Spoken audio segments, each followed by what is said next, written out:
Yo, how we doing today? Midday. Productive, good day today. Gonna go climb later after this. Pretty excited about it. But without further ado, let's get into it. We have started a new chapter, chapter 7, which is organized planning.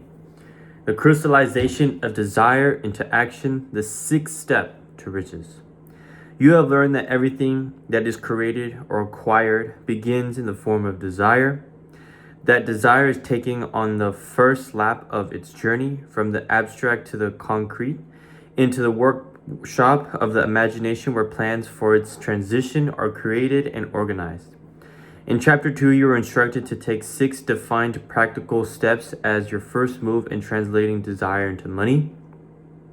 One of these steps is a formation of a defined practical plan or plans through which this transformation may be made.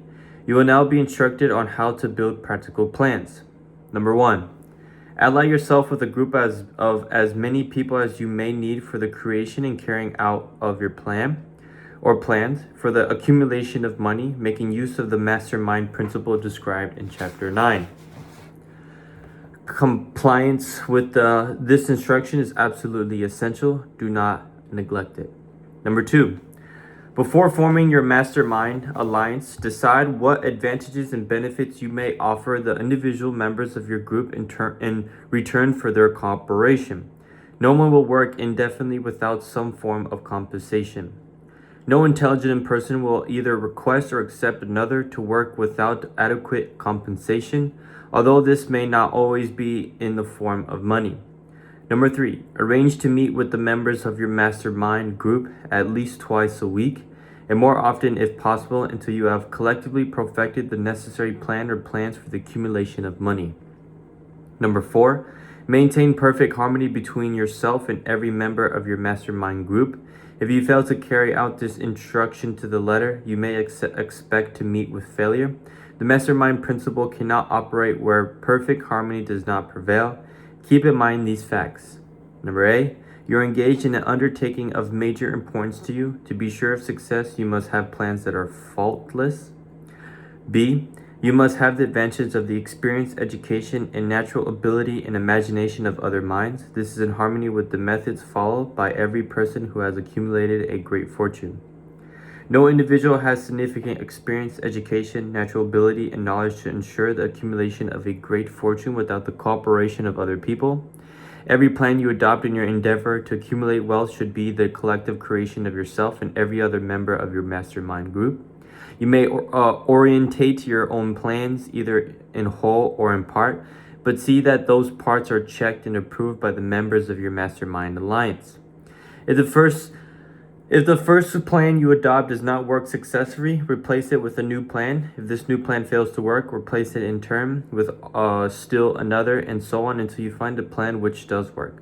Right here is a point at which the majority of people meet with failure because of their lack of persistence in creating new plans to take the place of those which failed.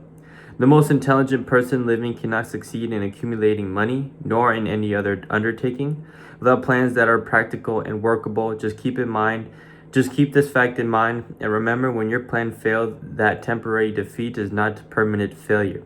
It may only mean that your plans have not been sound. Build other plans. Start all over again.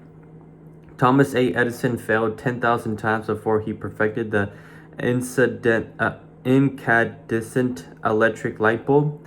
That is, he met with temporary defeats 10,000 times before his efforts were crowned with success. Temporary defeat should mean only one thing: the certain knowledge that there is something wrong with your plan. Millions of people go through life in misery and poverty because they lack a sound plan through which to accumulate a fortune. Henry Ford accumulated a fortune not because of his superior mind, but because he adopted and followed a plan which proved to be sound. 1,000 people could be pointed out with a better education than Ford's, yet they live in poverty because they do not possess the right plan for the accumulation of money. James H. Hill met with temporary defeat when he first endeavored to raise the necessary capital to build a railroad from the east to the west. But he turned defeat into victory through new plans. Henry Ford met with temporary defeat not only at the beginning of his career, but after he had gone far toward the top. He created new plans and went marching on to financial victory. We see people who have accumulated great fortunes, but we often recognize only their triumph, overlooking the temporary defeats they have to surmount before arriving.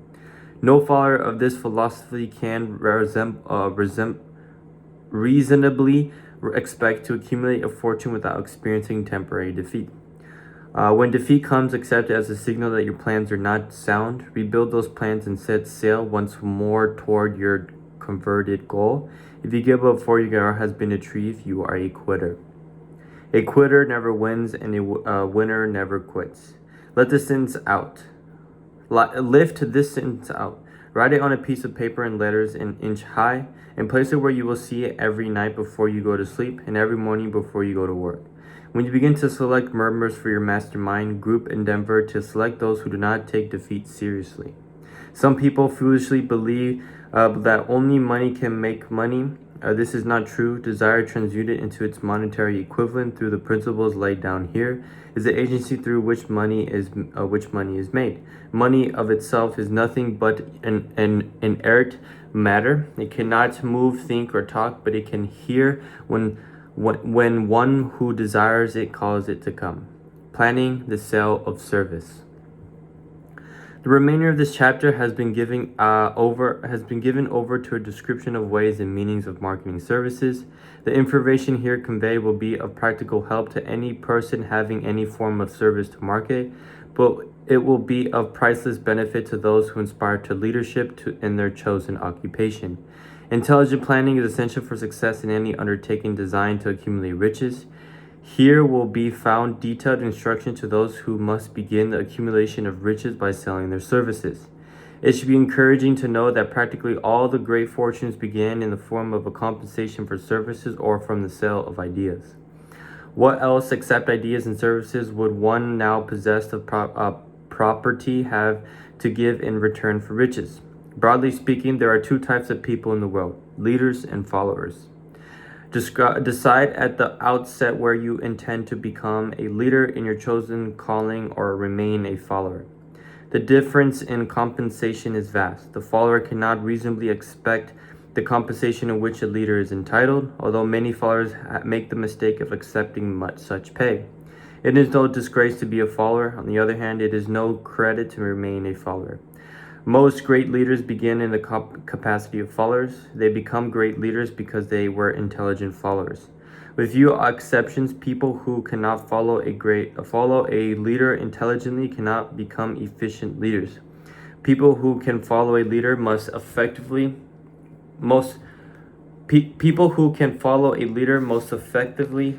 efficiently, are usually those who develop into leadership most rapidly. An intelligent follower has many advantages, among them the opportunity to acquire knowledge from the leader. I'll take a pause there.